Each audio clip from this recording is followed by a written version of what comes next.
The hangar smelled of jet fuel and ocean air, the kind of scent that seeps into your soul when you've lived your life around war machines. The sunlight filtered through the steel ribs of the structure, glinting off the wings of silent aircraft lined in perfect formation. Men in uniform moved briskly across the tarmac, their boots striking rhythmically like the ticking of fate itself.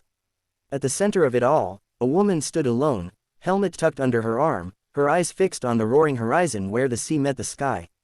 No one knew her name. No one dared to ask. She was the new arrival on the SEAL base, transferred from an unknown squadron, records classified beyond top clearance. To the men, she was just another test pilot sent to observe operations. But her calmness unsettled them. The way she carried herself, silent, measured, like someone who had stared death in the face and learned to breathe with it, made even hardened soldiers shift in quiet unease. That morning, the Admiral, a man known across every SEAL detachment for his iron discipline and dark humor, decided to test her. He approached with that usual grin, the kind that made the younger recruits freeze. "Well, Lieutenant," he said, tapping the brim of her cap playfully, "if you're going to walk around my base like you own it, I suppose I should at least know your call sign." It was meant as a joke. Everyone around chuckled, expecting some awkward reply or nervous smile. But the woman didn't move. Her eyes, cold and unflinching, lifted toward him. For a moment, even the Admiral felt something strange stir in his chest. Her voice came low, steady, cutting through the air like a blade. "Iron Widow." The laughter around them stopped. The Admiral blinked, the color draining from his face as if the world itself had gone silent. His fingers trembled slightly before he masked it with a forced smile. "What did you just say?" But she didn't repeat it. She only saluted sharply, turned, and walked away toward the runway. Behind her, the Admiral stood frozen, because that name, Iron Widow, wasn't supposed to exist anymore. That call sign had died years ago, along with the pilot who bore it. The name belonged to Captain Amelia Cross, a combat aviator who had saved an entire SEAL extraction team during Operation Silver Storm. Her plane had been hit mid-air. Instead of ejecting, she stayed in the cockpit to steer the burning jet away from her comrades, ensuring their survival at the cost of her own. They'd found nothing but wreckage in the sea. The mission report listed her as Kia. Posthumous medals, honors, a folded flag. She had become a legend, the kind that haunted the living. And now, standing in the same hangar years later, someone had spoken that name aloud. The Admiral stumbled back to his office, his heart pounding like it did that night years ago when he'd watched the radar go silent.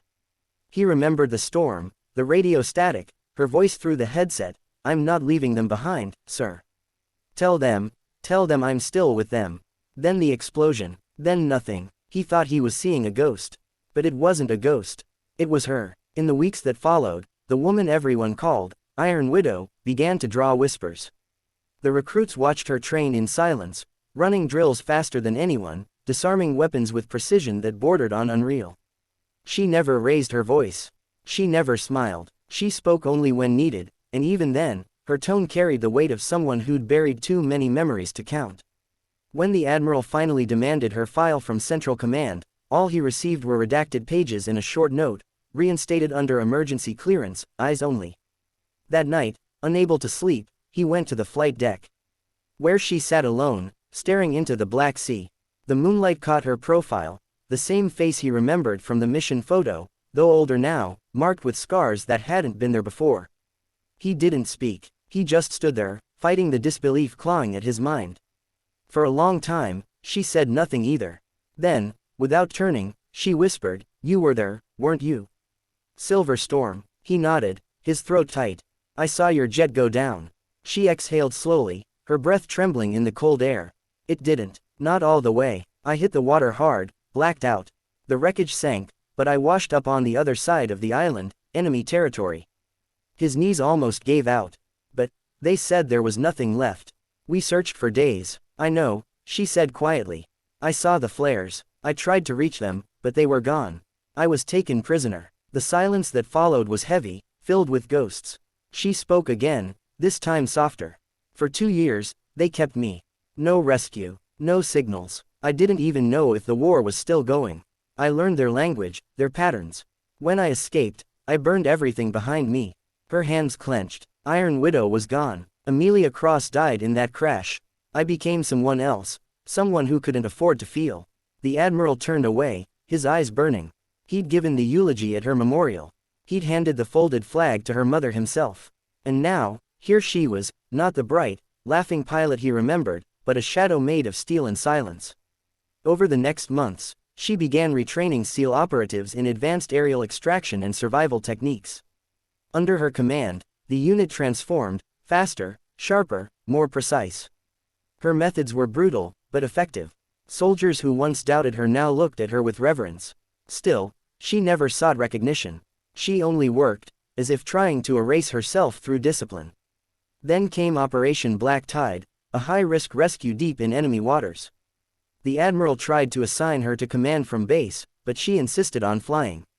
"If my ghosts want me back," she said simply, "they can try."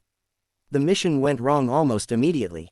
Hostile radar detected them, missiles locked. The evacuation point became a kill zone.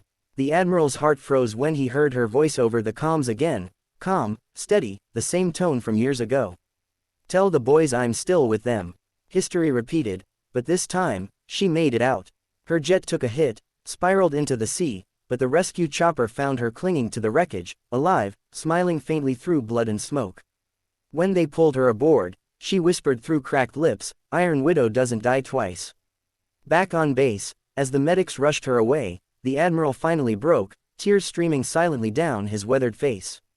He realized she had become something far beyond legend. She was a reminder that even in the darkest depths, the human spirit refuses to surrender. Weeks later, she stood on the runway again, healed but changed. The recruits lined up, silent, watching her salute the flag. The Admiral approached quietly and said, "You never stopped fighting, did you?" She only smiled, faintly, her eyes reflecting the horizon. "No, sir, I just stopped dying." And for the first time in his life, the Admiral, the man who'd seen 1,000 soldiers fall, saluted first. If this story touched your heart, if Iron Widow reminded you of the strength it takes to rise from the ashes, please take a moment to like this video and share it. Someone out there needs this story today. Speech balloon special request. Tell me in the comments, what does never giving up mean to you? Your words might just inspire someone who's fighting their own silent battle.